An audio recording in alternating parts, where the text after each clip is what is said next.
Good afternoon বন্ধুরা, চলে এসেছি আজকে হ্যাশট্যাগ আমরা সকলের বিষয় নিয়ে। তো আজকের বিষয়টা একটা অন্যরকম। বিষয়টা হচ্ছে যে আমার ইষ্ট বা আমার গুরু বা সে বলতে বলে না যে মা হচ্ছেন ইষ্ট আর ঠাকুর হচ্ছেন জগৎগুরু। তো যাই হোক, মা বা ঠাকুর যাই আমরা বলি, মানে আমাদের ইষ্টদেব, ইষ্টদেবী বা ইষ্ট যাকে সঙ্গে নিয়ে আমরা জন্মেছি, এটার ওপর একটা খুব বড় মানে দর্শন কাজ করে। তো সেই ইষ্টের রূপ আমার মধ্যে, নিজের মধ্যে কি আমি বুঝতে পারি যে সেটা প্রতিফলিত হয়, মানে আমার কোন মানে আমার নিজের ইষ্ট যিনি, তার কোন রূপটা আমি আমার মধ্যে দেখতে পাই, প্রতিফলিত হয় আমার ব্যবহারে, আমার মনে, আমার অন্তরে, মানে যেটা বাইরে থেকেও বোঝা যায় না, কিন্তু আমার ভিতরে কি চলে আমি জানি। ইষ্টের ওই কোন গুণ আমার মধ্যে প্রতিফলিত হয়, এই একটা। আরেকটা হচ্ছে কোনটা আমি আরও কোন একটা গুণ, তো সেটা আমি আমার মধ্যে জাগ্রত করতে পারি। তো সবটাই সাধনা, তো একদিনে তো হয় না। প্রথমে মানে ওই ভাবতে হবে, ডাউটলেস একটা ডিজায়ার, যেটার মধ্যে কোনো ডাউট নেই যে আমি সেই অমৃতস্য পুত্রা বা অমৃতস্য পুত্রী। যেহেতু পরিশ্বাসিত সমাজ, সেহেতু অমৃতস্য পুত্রা লেখা হয়েছে, তো অমৃতস্য পুত্রী। তো সেটাই বলছি যে এটা খুব মানে কি বলবো, মানে মারাত্মক একটা আলোচনার বিষয়বস্তু, যেটা আমরা যদি আলোচনা করি, আমাদের কিন্তু ভিতরকার যে মানে স্পিরিচুয়াল ডেভেলপমেন্ট বা আমাদের এক্সপ্যানশন অফ লাইফ, সেটা কিন্তু হতে পারে। মানে একটু যদি চিন্তা করি, কেননা এটা তো ঘোর কলি। এখন আমরা, ঠাকুর বলতেন না, ঘোর কলিতে মানে পেটের জন্য মানুষ দৌড়বে, তখন রোজগার কি করে করব, আর তার ফলে আর যাগযজ্ঞ করার সময় হবে না, শুধু নামেই কাজ হবে। তো কথা হচ্ছে, শুধু নাম মানে কি ওই ঠাকুর ঠাকুর ঠাকুর ঠাকুর ঠাকুর ঠাকুর শুধু ওরম করলাম, নাকি নাম মানে হচ্ছে কোনো একটা রিয়েলাইজেশন, যে রিয়েলাইজেশনের মধ্যে আমি থেকে ওই নামটাকে জাগালাম। তো হ্যাঁ, এটা একটু গুরু, একটু ফান্ডামেন্টাল বিষয়, কিন্তু আমি যদি একটুখানি করতে পারি, আমার ভিতরে কিন্তু একটা অদ্ভুত কানেকশন হবে আমার ইষ্টের সাথে। যে ইষ্টে আমার বাইরে, যে ইষ্ট বা যে ভগবান আমার ছবিতে, যে ভগবান আমার মূর্তিতে, আমি কিন্তু তাকে আমার অন্তরে অনুভব করতে পারবো। তো সেটা বলতে গিয়ে যে সহজ কথায় বলার চেষ্টা করছি, যদিও এটা খুব গভীর একটা ভাব, কিন্তু তাও ভাবছি যে জগৎ সংসারের যদি খানিকটা কাজে লাগে, কেননা আমার এই শরীর তো একটা সময় শেষ হয়ে যাবে, তো কিন্তু আমার এই আলোচ্য বিষয়বস্তুগুলো কিন্তু বলা যায় না কোথায়। আজকে শাখামণি বুধার শরীরটা নেই, কিন্তু ওনার স্পিরিট কিন্তু এখনও চলাফেরা করছে, তার জন্য আজকে আমরা কথা বলতে পারছি, আমরা জানতে পারছি কাকে কার্যকরণ বলে। বা উনি আজকে যদি ভাবতেন যে না বলবো না, ধুর বাবা, মানুষ তো বুঝবে না, বলে কি হবে, আজকে সেটা যদি করতেন, তাহলে কিন্তু আমরা এগুলো বুঝতেই পারতাম না। উনি আজকে হাজার হাজার বছর আগে উনি কিন্তু এগুলো বলে গেছেন, মানে আলস্য না করে বা নিজে জাজ না করে যে মানুষ বুঝবে না, ঘোর কলি, উনি কিন্তু সেটা করেননি। তো সেই জিনিসটা আমি আমার মধ্যে একটা অদ্ভুত প্রতিফলন আমি দেখতে পাই। যে জেনারেলি আলোচ্য বিষয়বস্তু যখন আমাদের এই কজ অ্যান্ড এফেক্ট হয়, তখন আমি দেখি যে সাধারণভাবে এটা উঠে আসে বা আমাদের মনের মধ্যে এটা আসে যে দূর, এটা বলবো না, বললে মানুষ বুঝবে না, শুধু শুধু আমাকে ছোট করবে বা আমার কথা শুনবে না। কিন্তু আমি সেটা মনে মনে ভাবি যে আমাদের বড় বড় যারা পথ প্রদর্শক, যারা আমাদের দেখিয়ে দিয়ে গেছেন যে কীভাবে চলতে হয় জীবনে, কিভাবে চললে আমি ওই 10 দিকের 10 ডাইরেকশনের যে প্রোটেকশন, সেই প্রোটেকশনের সাথে আমি কিভাবে নিজের লাইফটাকে কানেক্ট করে রাখবো। তো আমাকে আর কারুকে বলতে হবে না, আমার ভিতরেই সেই বিশ্বাসটা হবে যে আমি কানেক্টেড আমার ওই 10 ডাইরেকশনের সাথে। কখন আমি বুঝতে পারবো যে আমি ঠিক কজে আছি? সকালবেলা একটা ছোট্ট ভিডিও আমি দিয়েছিলাম, একটা শর্টস মতো, তাতে এটাই লিখেছিলাম যে আমরা কিন্তু বুঝতে পারি না যে আমরা ঠিক ঠিক কজে আছি কিনা, কেননা ঠিক ঠিক কজে থাকলেই আমরা আসলে আমাদের ওই আত্মা বা সোল বা যা কিছু বলো, সেগুলো কিন্তু পজিটিভ ফোর্সের সাথে কানেক্টেড থাকবে। তো সেটা হলে এমনিতেও ল্যাজ কিছু গজাবে না, তবে হ্যাঁ, আমাদের সঠিক রাস্তা দেখাবে, আমাদের মাইন্ডই আমাদের সঠিক রাস্তা বলে দেবে। এবং মানে কি বলবো, হার্ট আর মাইন্ডের সাথে একটা অদ্ভুত মানে দোনমনো হয় না, একটা সাধারণ মানুষের ক্ষেত্রে সহজভাবে বলতে গেলে একটা দ্বন্দ্ব তৈরি হয়, করব কি করব না, করব কি করব না, ওটা হবে না যখন আমি ওই কজে থাকবো। তো সেটা হচ্ছে যে মানে আমরা অপেক্ষা করব না, মানুষ শুনবে কি শুনবে না, মানুষ বুঝবে কি বুঝবে না। আমি ভাববো বুঝবে, আমি ভাববো মানুষ শুনবে, সময় যেরকমই লাগুক না কেন আমারটা আমি করে যাব। তো এইটা আমি আমার ইষ্টের থেকে আমি কিন্তু ডেভেলপ করি, মানে আজকে প্রায় বহু বছর। আজকে তোমাদের এর আগে বলেছিলাম যে একটা সময় তো এত কিছু জানতাম না, এত পড়াশোনা করেছি, প্রচুর পড়াশোনা করেছি, একদিনে কোনো জিনিস হয় না, ওই আলটপকা ওপর থেকে পড়ে না, প্রচুর আজ নানা করে 26-27 বছর আমি কিন্তু এই সমস্ত জিনিসেই আছি, চেহারাগুলো অন্যরকম। তো যেটা আমি আমার মধ্যে যেটা এত বছর করতে করতে করতে করতে সেই বলে না একটা গন্ধ, চন্দন গাছে গা ডলতে ডলতে ডলতে ডলতে আমার ওই গন্ধটা আমি টের পাই, বা মানে অন্য কেউ টের পায় কিনা জানি না, আমি আমার নিজের গন্ধে আমি পাগল হয়ে ঘুরতে থাকি এরকম। তো সেটা কি, সেটা হচ্ছে আমি অপেক্ষা করি না যে ওই বলবে ওর এটা হয়নি, ও আবার কি বলে, বা ওর জীবনে নিজের নানা সাফারিং তাও উপদেশ দেয় বা নানা রকম। তো আমি কিন্তু সেটা অপেক্ষা করি না। ঠিক সেই রকম যেভাবে আমার ইষ্ট বা আমার গুরুদেব জগৎগুরু মানুষের জন্য অপেক্ষা করেনি, উনি শিখিয়ে গেছেন, এবং সেটা প্রায়োরিটি বেসিসে। মানে আমার রান্নাবান্না হবে, তারপরে আমি প্রতিফলন বলার জন্যই কথাটা বলছি, যেটা ওপর থেকে বোঝা যায় না, কেননা আমি কি করছি বাইরে থেকে তো বোঝা যাবে না, আমি কি করছি আমি জানি। তো আমার প্রতিফলনটা এরকমই যে আমি কনভিনিয়েন্সে কিছু করি না, এটা আমার আজকে না, বহু বছর আমার ডেভেলপ করে গেছে। মানে এটা করলে না, তুমি এখনই এটাতে বসে পড়লে, তুমি এই কাজটা কমপ্লিট করলে না, তোমার টেনশন হচ্ছে না, এটা জমা দিলে না, তো আমার মনে আমি অদ্ভুতভাবে জানি যে আমি যদি এই কজটা করতে পারি, আমার ওই মানুষকে শেখানোর কজটা যদি আমি প্রায়োরিটি বেসিসে করতে পারি, তাহলে আমার ওই যে বাহ্যিক কাজ, পেটের দায় যেগুলো আমি করি, সেগুলো কিন্তু আমার ঠিক হবে। কেননা আমার কজ হচ্ছে একটা শাড়ি বিক্রি করা, আমার কজ নয়। শাড়িটা কি করে আমি কারিগরকে দিয়ে বানাচ্ছি বা কত ভালো প্রোডাক্ট আমি দিতে পারছি, ওইগুলো কজ।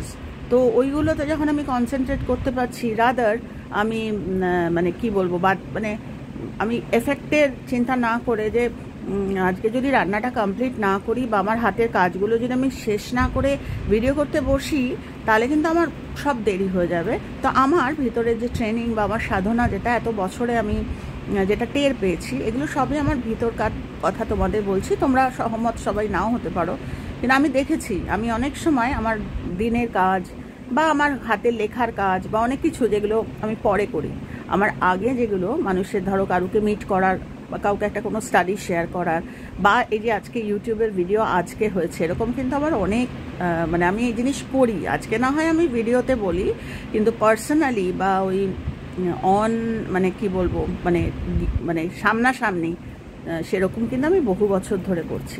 তো সেটা আমি অনেক সময় হয়েছে আমার বেলা হয়ে গেছে, রান্না হোক না, কিন্তু অদ্ভুতভাবে আমি দেখেছি ওই কাজটি, ওই যে আমার মানুষকে শেখানোর কাজটা, সেটা যখন আমি করে বাড়ি ফিরেছি, চটজলদি হয়ে গেছে। মানে ঠাকুরের কৃপায় মানে কোনো অসুবিধা হয়নি আমার। রাদার আমি হয়তো রান্না বান্না করে সব করে তারপরে আমি করতাম, আমি জানি না সেটা কি হতো, কিন্তু আমার যেটা ওই এত বছরে যেটা আমি ভাবি যে এই মাঝে মাঝে আমি ভাবি এটা দিওয়ানাপন, মানে একটা পাগলপন, যে এরকম আমি কেন সবার মতো না। আমার হাজব্যান্ড আমাকে একবার, তখন আমরা ছোট ছিলাম, আমার হাজব্যান্ড আমার থেকে মাত্র 1.5 বছরের বড়, আজকে ওর জন্মদিন। আজকে আমার জীবনে একটা খুব স্পেশাল ডে। মানে আমি প্রসেনজিৎকে, যেরকমই থাক, প্রসেনজিৎ আর আমার মেয়ে, আমি ওদের কিন্তু জন্মদিনটা একভাবে পালন করি। মানে খুব যে একটা বিরাট বেড়াতে যাওয়া বা ওরম নয়, আমার বাড়িতে কিছু কাজ থাকে সেগুলো আমি করি। যেরকম তোমাদের এখন ইউটিউব হওয়াতে আমি সব কথা বলি, তাই শেয়ার করছি। যেরকম রাত্রি 12টার সময় আমি হাত ধরে টানতে টানতে, হাত না ধরে আমি কিন্তু মুখে বললে যে আসো ঠাকুর ঘরে যাব, ওরা আসবে, কিন্তু সেটা করি না। এটা আমার ঘরানা, বা এটা এত বছর আজকে আমি ইউটিউব হয়েছে তোমাদের সাথে শেয়ার করছি যে একটা অদ্ভুত করি। বুড়ো হয়ে গেছি এখনও, সেই শিশু বয়সের জিনিসটা। মাম্মামকেও তাই, প্রসেনজিৎকেও তাই। অদ্ভুত ব্যাপার, আমার যখন জন্মদিন হয় বেটারা তাই করে, ওরা শিখে নিয়েছে। আমি হাত ধরে টানতে টানতে ঠাকুর ঘরে নিয়ে যাই। তো ঠাকুর ঘরে গিয়ে অদ্ভুত, আমার ঠাকুর ঘর ভগবান না জুটিয়েও দিয়েছে আমাকে, এত বছর প্রচুর প্রবলেম দেখেছি কিন্তু আমার ঠাকুর ঘরটাই ঠিক হয়ে গেছে, অদ্ভুত। তো ওই যা মানে বাইরের ঘর থেকে নিয়ে ঠাকুর ঘর অবধি ওই জার্নিটা আমি করি। তো যাই করুক, হয়তো খেলা দেখছে বা কিছু, চলো চলো যেই টিং টিং করে 12টাটি বাজলো, টানতে টানতে নিয়ে চলে গেলাম, এরকম ছোট ছোট জেস্চার আমি করে থাকি। তো এইগুলো না পরবর্তীকালে আমি অনেক জিনিস আমি কিন্তু আমার কি বলবো মানে আমার জগৎগুরুর কথা বলছি, আমাদের জগৎগুরু তো সবসময় বলতেন রসে বসে থাকতে। তো দেখেছি ঠাকুরের মধ্যে এই চেহারাটা না, উনি মাকে নিয়ে কখনোই হ্যাপি বার্থডে উইশ করতেন না, কিন্তু ওনার মধ্যে আমি অনেক এই পাগলপন বা এই দিওয়ানাপন এগুলো দেখেছি। তখন তো বুঝতে পারিনি, কিন্তু আমার মনের মধ্যে প্রশ্ন হতো যে আমি এরকম কেন। তো ছোটোবেলায় একবার যখন আমি আসামে ছিলাম, আমার হাজব্যান্ড একবার কোনো একটা কারণে খুব বিরক্ত হয়েছে আমার ওপর, খুব রেগে গেছে, আমাকে বলছিল যে তোমাকে কিছুতেই খুশি করা যায় না। কত আমার অফিসের মানে সব বন্ধুবান্ধব তাদের দেখি বউদের শাড়ি গয়না দিয়ে দিলে তারা খুশি হয়ে যায়, তুমি যে কি চাও, তোমাকে যে কি করে খুশি করবো, তুমি কিছুতেই খুশি হও না। তো এত বছরে ও আমাকে বলে যে এখন আমি বুঝতে পেরেছি তুমি কিসে খুশি হও। তো আজকে আমার কাছে না একটা 2 আর 2 4, 4 4 8 বা 8 আর 8 16, 16 আর 4 গিয়ে 20 বা ওই 16 আনা বা 14 আনা বা যাই বলো, এগুলো আজকে আমার কাছে মনে হচ্ছে যে এক একটা জীবন এক এক রকম। তো আমিও হয়তো অন্য লাইফ থেকে গড়াতে গড়াতে এই লাইফে এসছি, হয়তো ওই লাইফেও এই জিনিসই করেছি, নাহলে এরকম কেন? সত্যিই তো আমি তো 8-10 জনের মতো না। তো হাজার দুঃখেও আমি হাসি, বা হাজার দুঃখেও আমি যা কাজ আমার সেটা আমি করে চলেছি। আমার মনে প্রশ্ন জাগে না যে এটা করব, তারপর যদি সময় নষ্ট হয় ওটা আমি যদি না করি। আমার মনের মধ্যে এটা মানে অভেদ্য একটা ধারণা যে আমি যদি এটা করতে পারি, এই কজ মানুষকে শেখাতে পারি, একটা মানুষকে যদি তুলে দাঁড় করিয়ে দিতে পারি, সে যদি কজ অ্যান্ড এফেক্ট শিখে যায়, তাহলে আমার মনে হয় আমার যে বেঁচে থাকার তাগিদে যে কাজগুলো দরকার সেগুলো ভালো হবে। এবং আমি দেখেছি আমার গুরুর অনুমতি আমি টের পেয়েছি আমার জীবন দিয়ে। তো তোমরা শুনলে অবাক হয়ে যাবে, এই করতে করতে মানে এমনও এক একটা জায়গায় এমন গেছি, মানে আমার নিজেরই খুব অবাক লাগে যে আমার পায়ে একটা খুব সমস্যা ছিল। জেবা যখন বলে না, জেবা হাসান, তোমরা দেখবে যারা নতুন আসছো তারা আমার কমেন্টে গিয়ে দেখবে জেবা হাসানের কমেন্ট থাকে। তো ওর সঙ্গে আমি নিজের না খুব মিল পাই, ওই বিছড়া হুয়া বেহেন মানে মেলে মেয়ে বিছড়া হুয়া আগেকার দিনের সিনেমায় বলতো, ওর কথাবার্তায় আমি খুব মিল পাই। তো ওরও একটা ওই হাঁটু ব্যথার একটা ব্যাপার। তো আমার তো হাঁটুর অবস্থা সাংঘাতিক, আমি জানি না তোমাদের বলেছি কিনা, গত 3 বছর আগে মানে হাঁটু আমি এখন কিন্তু আমি মাটিতে বসে তোমাদের সাথে ঠাকুরের কৃপায় এই ভিডিও বানাচ্ছি, যখন যেখানে পারি বসে পড়ি। এইখানে আসার পর এরকম মানে বম্বেতে বলে তোমাদের বিশ্বাস করবে না, বম্বে দেখে মনে হয় যে বলিউড, এখানে মানুষ প্রচুর বড় বড় বাড়িতে থাকে, এখানে যে কি স্ট্রাগল তোমাদের বলে বোঝাতে পারবো না। মানে এমনও আছে আমাদের মেম্বার্সদের বাড়িতে গেছি যেখানে বসার জায়গা নেই, শুধুমাত্র যেখানে আমরা প্রার্থনা করি সেই জায়গাটুকু খুব সুন্দর করে রাখা, বসার জায়গা নেই। ওরা কি করে, ওই ওই কী বলে জানি, ওগুলোকে কী বলে, ছোট ছোট যেগুলো চেয়ারে রাখে, ওই গদি বলে, ছোট ছোট গদি যেগুলো চেয়ারে দিয়ে বসে, ওরকম মাটিতে ফেলে দেয়, ওরা ওখানে বসে সুন্দর প্রার্থনা করে। এবার আমার তো মারাত্মক, থ্যাংক ইউ, আজকে বার্থডে বয় আমায় চা দিয়ে গেল, থ্যাংক ইউ। তো একটু ইয়ে দেবে, সুগার ফ্রি একটু দেবে। তো তখন না আমার এত কষ্ট, চোখ ফেটে জল আসতাম, বসতে পারতাম না, তো পায়ের এত অবস্থা, যদি বা বসতে পারতাম উঠতে মানে আমার প্রাণ বের করে। এটা দেখো না, তুমি তো সুগার ফ্রি দিয়েছ। তো তোমাদের আমি কি বলবো, মানে চোখ থেকে জল বেরিয়ে আসতো। প্রথম তো কাউকে বলতে পারতাম না যে বলবো, কাকে বলবো, অচেনা তো না, আমাকে ধরে একটু উঠিয়ে দাও, এরকম পায়ের অবস্থা ছিল। কিন্তু আমি দেখেছি জানো, আমি বাধা দিইনি, আমি করেছি, দিনের পর দিন বসেছি। নেই তো কি করব, বসার জায়গা নেই, ওখানে সবাই বসছে, আমি বসবো না, বসে একটু পাটা সামনের দিকে ছড়িয়ে দিয়েছি। 2-4 দিন করার পর ওদের বোধহয় আমাকে দেখে বোধহয় মায়া হয়েছে, আন্টি আমরা ধরছি, ওঠো। তো যাই হোক, এই করতে করতে একটা দিন দেখছি হঠাৎ করে, মানে হঠাৎই, মানে কোনো আমি যেটার জন্য আলাদা করে প্রার্থনা করেছি তা না, ওই যে বলছি 10 ডাইরেকশনে যদি আমি আমার কজ, যেরকম চার্জ দেয় না, চার্জ দিলে ফোন ঠিক চলে, আমাদের লাইফগুলো হচ্ছে ফোনের মতো। আমরা যদি কজে চার্জ দিয়ে রাখি, আর চার্জ ওই একমুখী চার্জারে আমার চলে যাবে ওরম নয়, হাজারমুখী চার্জার হতে হবে, মানুষের জন্য ভাবতে হবে, তাহলেই আমি স্টেট অফ লাইফটা পাবো, নাহলে আমি পাবো না। এটা আমি আমার জীবন দিয়ে বলছি।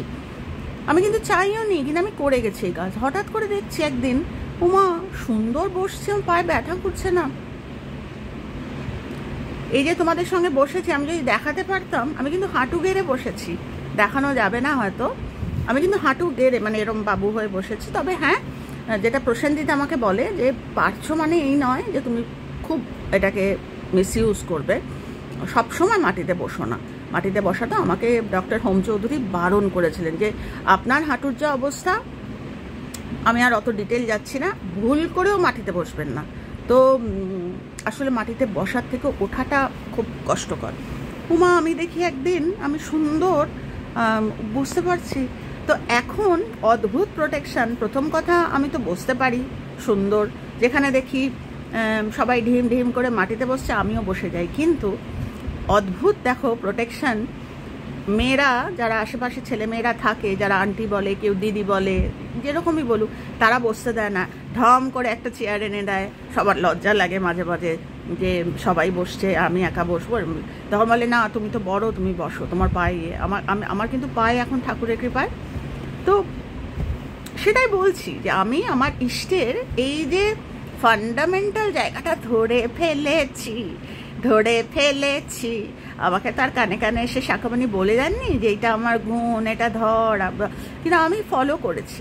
করতে করতে করতে করতে আমার এখন রান্না বান্না আমার ওই সব করি। আমি ঠাকুর আমার বলেছিল 300 ভাগ সংসারী, মানে একটা নর্মাল সংসারী মানুষ যা হয় আমি বোধহয় তার 3 গুণ 4 গুণ, আমি এত সংসারী। কিন্তু আমার একটা অদ্ভুত ওয়ার্ল্ডও আছে, কিন্তু আমার ওই ওয়ার্ল্ডটা আমার প্রায়োরিটি। আমি জানি ওই ওয়ার্ল্ডটা যদি আমি ঠিক রাখি, আমার কজ যদি আমি কানেক্ট হয়, তাহলে আমার বাকিটাও ঠিক থাকবে। সেই তথাগত বুদ্ধের তোমাদের অনেক গল্প করেছিলাম, একটা ছেলে বাড়ির থেকে পালিয়ে গেছিল বলে, আজকে আর বলবো না, অনেক বড় হয়ে যাবে। তো দিয়ে এটা আমি আমার মধ্যে একটা অদ্ভুত বাচ্চাদের মতো প্রতিফলন পাই, আর ভাবি যে বলছে না mentor is watching over, mentor কিন্তু দেখছে, গুরু তোমায় দেখছে যে গুরুর প্রতিফলন তোমার মধ্যে আছে। নয়তো একটু ভুল হবে, কি তুমি ঠাকুরের কথা বলো, তুমি নিজেই তো এরকম খারাপ খারাপ কথা বলো, তোমার নিজেই তো এরকম। আমি সব সময় ভাবি যে আমাকে যদি, আমি হচ্ছি ওনার রিপ্রেজেন্টেশন, তিনি জেনেই হোক, ভগবান হোক, আল্লাহ হোক, যাই হোক, আমার অস্তিত্বটা যেন ওই প্রায়োরিটাইজ।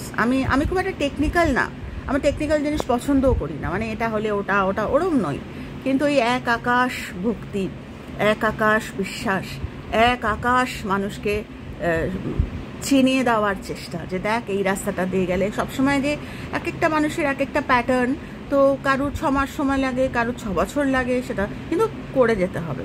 তো ওটা যদি চলতে থাকি, তাহলে মাঝে কিন্তু কোনো প্রোটেক্টিভ ফোর্স ব্রেক হতে দেবে না। সাধারণ মানুষের চোখে হয়তো পড়বে না, দরকার নেই, এটা তো একদম নিজস্ব সাধন।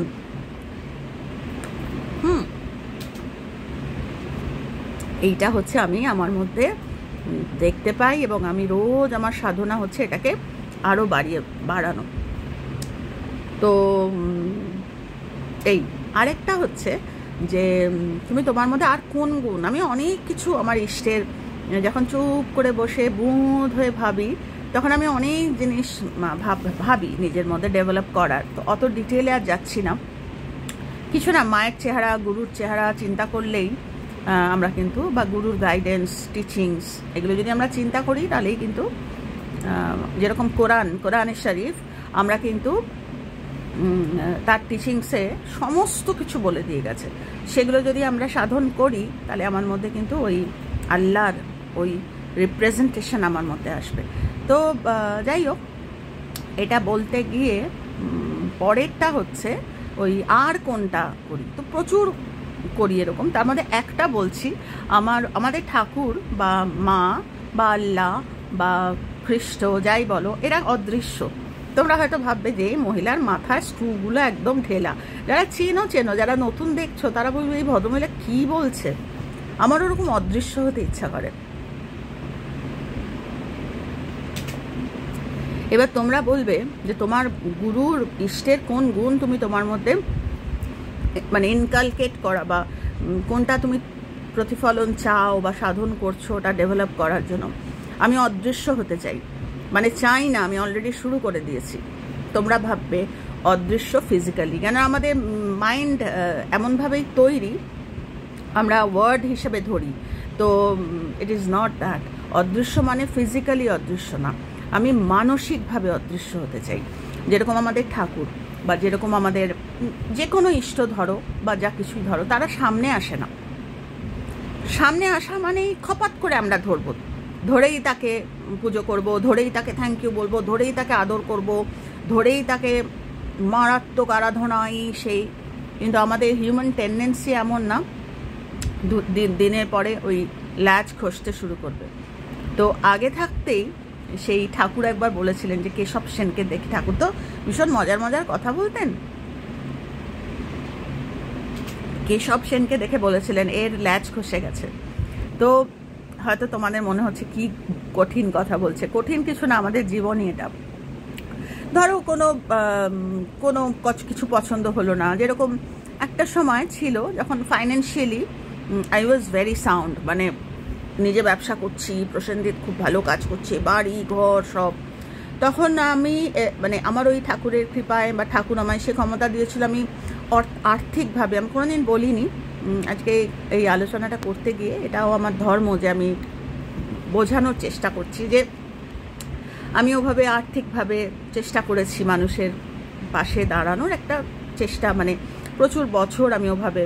তো এখন আমি জানি, তোমরা যারা জানো তারা জানো যে আমি একটা অন্যরকম একটা স্টর্ম, একটা অন্য ঝড়ের মধ্যে দিয়ে যাচ্ছি। তো কোয়াইট ন্যাচারাল যে আমি নিজেকে সামলাতে, মানে নিজের সংসার, মানে নিজের জাহাজটা, নিজের নৌকাটা আমি তীরের দিকে নিয়ে যেতে যেতে এমন হয়েছে যে আমি হাত পা দিয়ে সামলেও নিজেরটাই মানে আমি, কিন্তু আমি এই নৌকায় বসে বসে এই তোরা এই কর, তোরা এভাবে বা তোরা এইভাবে কর, কিন্তু আমি টপকে আগে যেটা অন্য নৌকায় গিয়ে তাদেরকেও, সেটা আমি করতে পারছি না, কারণ স্মুথ সেলিং না আমার লাইফটা এখন খুব ওই রকম। আমি এখান থেকে বসে বসে সমানে বলছি এভাবে চল, এভাবে চল, দেখবি তীরে পৌঁছে যাবে, নিজে পৌঁছয়নি কিন্তু এখনো, তাও আমার ওই আগেরটার সঙ্গে মিল দেখলাম।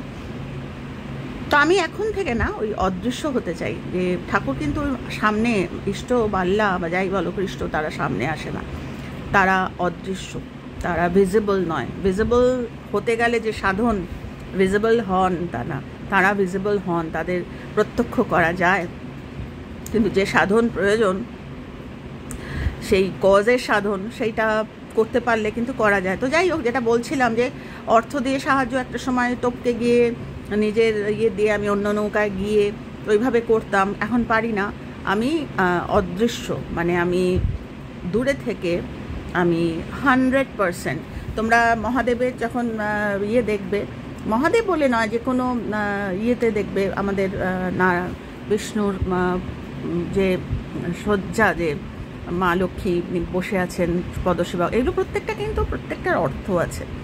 তো ওনারা কিন্তু বসে নেই, আমার হাজব্যান্ড এখন বড় হয়ে যাচ্ছে ভিডিওটা, আমার হাজব্যান্ড একবার যখন আমার হাজব্যান্ড পেপসি লঞ্চ করছে ইন্ডিয়াতে, ওই ফুল টিমটা যখন তৈরি হচ্ছে, আমার হাজব্যান্ড তখন ওই টিমে ছিল, একদম যখন প্রথম পেপসি আসছে ইন্ডিয়াতে।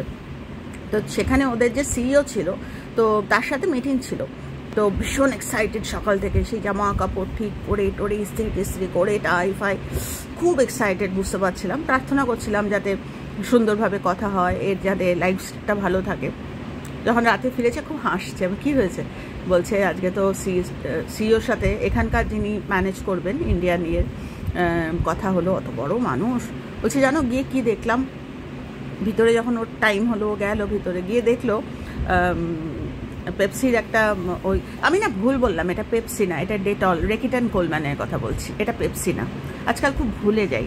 এটা রেকিটেন কোলম্যানে, আমার হাজব্যান্ড যখন প্রথম ওর জয়নিং ছিল রেকিটেন কোলম্যানে, তো ডেটল, হারপিক এদের কোম্পানি, মাল্টি ন্যাশনাল হাউস, খুব বড় একটা ইয়ে। তো যাই হোক, তাদের সিইও বলছে জানো এরকম প্রথম যখন ঢুকলাম ওনার চেম্বারে, অত বড় মানুষ, ভেবেছে না জানি কীরকম হবে, গিয়ে দেখছে শান্ত সমাহিত হয়ে ওই হারপিকে না ডেটলের একটা তরবারি ছিল, মানে আমরা যারা রেকিটেন কোল মানে যারা কাজ করতো তারা ওটা পেতো, পুরো ব্রাসের পিতলের একটা ওই ডেটলে যে ছবিটা থাকতো না, তোমরা জানো কিনা খেয়াল করেছো, এটা ডেটলে একটা তরবারি, একটা সোয়ার্ড, মানে যেটা দিয়ে জার্মসগুলোকে কাটছে, ওইটা মডেলটা, ওটা পুরো পেতলের। মানে আমরাও পেয়েছি, যারা ওখানে স্টাফ ছিল তারাও পেয়েছে, আমারও বাড়িতে ছিল, এখন জানি না কোথায় গেছে, ভারী পিতলের। বলছে ওইটা খাপ থেকে বার করছে আর খাপে চুপ করে বসে অন্যদিকে, যখন ও ঘরে ঢুকেছে ইয়েস কামেন বা এরকম কিছু বলেছে, আমি ভাবছি তখন বলছে আমি ঢুকে দেখছি স্যার এইটা করছে, এই খাপটার মধ্যে তরবারিটা অন্যদিকে তাকিয়ে। তো আমি বললাম, আমার মুখ থেকে স্পন্টেনিয়াস বেরিয়ে গেল যে বাবা, একটা কোম্পানির সিইও, সে তো কত ব্যস্ত থাকবে, সে ওরকম বলছে অম্পু ওটা ওরকম করছে, মাথাটা তার এতটা ব্যস্ত। তো এইরকম এমনি অদৃশ্য, এমনি দেখে মনে হবে he is not doing anything, মানে বসে আছে। মহাদেব, আমাদের নারায়ণজি বলো বা যাই বলো, নারায়ণ দাদা, ওনারাও কিন্তু এরকম ধ্যানমগ্ন। কিন্তু শিব ঠাকুরের মূর্তি দেখবে, মানে যখন আমরা বললাম না তার চেহারাতেই বোঝা যায়, কিন্তু আমরা দেখতে পাই না, কিন্তু আমাদের যে আইডল বা আমাদের যে ওই সেগুলোতে আমরা দেখতে পাই যে বসে আছেন উনি ধ্যানমগ্ন। মানে কি, ওনার যে সৃষ্টি, সেই সৃষ্টি যাতে ভালো থাকে তার জন্য উনি কিন্তু অলওয়েজ ওই অদৃশ্য হয়ে, কেননা সামনে গেলাম, জড়িয়ে ধরলাম, তোমার সঙ্গে দুদিন গাল গল্প হলো, তুমি আমাকে প্রশংসা করলে, আমি খুশি হলাম, আমি দুদিন একটু টাকা পয়সা দিয়ে হেল্প করলাম, যেদিন করতে পারলাম না সেদিন তুমিই আমাকে ধরে তুলে ছুঁড়ে ফেলে দিলে যে কি ভগবান আজকে থেকে তোমায় মানি না, বা তুমি যদি দুদিনের মধ্যে আমার এটা করে না দাও তাহলে তোমার সাথে আর কথাই বলবো না, পুজো বন্ধ করে দেবো। তার থেকে বাবা অদৃশ্য হয়ে থাকা ভালো। যে আমি খুব চাই যে ওই রকম অদৃশ্য হতে, যে আমি সত্যি আমি এটা অনেকটা মানে আমি করছি। তোমরা হয়তো ভাববে যে কি পাগলামি, হ্যাঁ পাগলামি বলতে পারো, কারণ আমি খুব এই ব্যাপারে সচেতন যে আমি যা করছি আমি সেই নিয়েই চলে যাব। তো অনেক মজার কথা আছে এই নিয়ে, অত যাচ্ছি না, প্রচুর বেলা হয়ে যাচ্ছে, কিচ্ছু কাজ হয়নি আজকে। এখন যাব, প্রসেনজিতের আজকে জন্মদিন, এটা একটু কিছু এটা ওটা বানাবো, তো যাই হোক। তো সেটাই বলছি, আমি এরকম অদৃশ্য একদম আত্মমগ্ন যাকে বলে, মানুষ যাতে ভালো থাকে, আমার সারফেস যাতে ভালো থাকে, সেই জন্য আমি একদম অদৃশ্য হয়ে আমি পড়াশোনা, কারণ গাল গল্প করার বা ওই বয়স বা সময় আমার যা প্রায়োরিটি আমার নেই। আমার এখন আর ওই বারান্দায় বসে চুপ করে আমার ওই সময়টা পড়াশোনা করলে, কারণ আমি জানি আমি যদি করি, ছোট্ট বাচ্চারা কত আমার সঙ্গে জয়েন করেছে, তোমরা শুনলে অবাক হয়ে যাবে, একদম ছোট তারা, কারুর বয়স হয়তো 22, কারুর বয়স 23, একজনের আছে 27, ছেলে মেয়ে সব, অদ্ভুত হয়ে যাবে তোমরা। তারা এই বুড়ো আন্টি, এই আন্টি বসে বসে বক করবে, এইটা চাই, কেননা যত ওয়েল ভার্সড হব, যত জীবন কিন্তু আমি যদি অদৃশ্য না হই তাহলে মানুষের এক্সপেকটেশন সামলাতে আমার দিন চলে যাবে। আমি নতুনদের আর কখন শেখাবো? কেননা ওই যে বললাম এক্সপেকটেশন, এই ফোন ধরলে না, তোমাকে তো ফোন করেছিলাম, তুমি তো ফোন ধরলে না, আমি কি বলবো যে আমি ব্যস্ত ছিলাম? বিশ্বাস করবে কি করবে না আমার জানার দরকার। তার থেকে আমি প্রথম থেকেই যখন আমি করছি তখন থেকেই আমি অদৃশ্য, জেনেই ভালোবাসো যে ঈশ্বর আমাদের, কিন্তু এটাই আমরা কিন্তু ঈশ্বরকে জেনে ভালোবাসি যে ঈশ্বর অদৃশ্য। উনি আমার কাছে এসে এক কাপ চা খেতেই, তো এখন চা খাচ্ছি, বেলা 2-2:30 বাজে, তো ঈশ্বর আসবেন আমার কাছে চা, নাকি চা না খেলো না বলে আমি রেগে যাব? তো না, উনি আমার হাতের কাছে টাকা দিতে আসবেন, করতে আমাকেই হবে, উনি অদৃশ্য থেকে আমাকে শেখাবেন। তো তোমরা হয়তো ভাবছো যে এটা আবার হয় নাকি, আমি কিন্তু অলরেডি করছি, কেননা আমি জানি প্রথম থেকে যদি আমি এই ব্যাপারে এক্সপেকটেশন ভাঙতে না পারি আমি কিছু শেখাতে পারবো না। মানে আমার তো সত্যি কথা 24 ঘন্টা, আমার তো 48 ঘন্টা নেই। আমি আমার যে আরও নতুন মানুষকে শেখানোর যে আমার গুরুর কাছে কথা দেওয়া, আমি যদি পুরনো মানুষদের ইমোশনস, যে আজকে রঞ্জনাদি কথা বললো না, বা আজকে রঞ্জনা আন্টি কথা বললো না, আজকে রঞ্জনা আন্টি কমেন্টের উত্তর দিল না, আমি তো অদৃশ্য। আমাকে যদি ভালোবাসতে হয়, আমরা ঈশ্বরকে অদৃশ্য জেনে ভালোবাসি। আমার যেরকম, আমারও তুমি আমার উত্তর দিলে কি দিলে না, আমি তো অদৃশ্য, আমি তোমার উপর কোনো এক্সপেকটেশন নেই, কিন্তু আমি তোমাকে 100 ভাগ ভালোবাসি, 100 ভাগ। এইটা ওই বলছে না, ঈশ্বরের কাজ বা ঈশ্বরের কর্ম আমরা বুঝতে পারি না, ঈশ্বরের করম, মানে হিন্দিতে একটা কথা আছে, আমি এক্স্যাক্টলি মনে করতে পারছি না, ঈশ্বরের করম, এই পৃথিবীটা চলছে, আমি যে ভিডিও করছি। আজকে উনি না চাইলে আমি এত কথা বলতেই পারতাম না, আমি এত কথা বলতাম না আগে, বিশ্বাস করো। কিন্তু এখন ওই যে বললাম, ওটা ছেড়ে আমার মনে হয় দুটো বক বক করে যদি মানুষকে কিছু শেখাতে পারি, ভালো কথা। আর স্পিড, আগে মানে ধীরে জানো তো আমি না, এরকম খুব আমাকে নিয়ে হাসাহাসি করতো, খুব হাসাহাসি করতো। আমি সেটাও এখন ডেভেলপ করছি। ওটা ঈশ্বরের একটু নয় না, ওটা আমি আমার কর্মের কথা বললাম। তো এই দুটো আমি করতে চাই। কিছু সাধন অলরেডি করছি, আমার এর মধ্যে শুরু হয়ে গেছে, যেটা অলরেডি আমি করছি, যে এক্সপেকটেশন, প্রত্যাশা, না আমি করব না আমাকে কোনো প্রত্যাশা ছোঁবে, কেননা আমি তো অদৃশ্য। তো এই হচ্ছে ব্যাপার। তো আজকে এখানেই শেষ করছি। খুব ভালো থেকো তোমরা সকলে। দিনে দিনে চলো আমরা নিজেকে মানুষ মানুষ হয়ে উঠি, আমরা বেশ মানুষ মানুষ লাগবে আমাদের। আগে তো মানুষ, তারপরে তো ভক্ত, তারপরে তো ভগবান। তো এটা তোমাদের সাথে শেয়ার করলাম। খুব ভালো থেকো, আর যে যেখানে আছো কজে থেকো।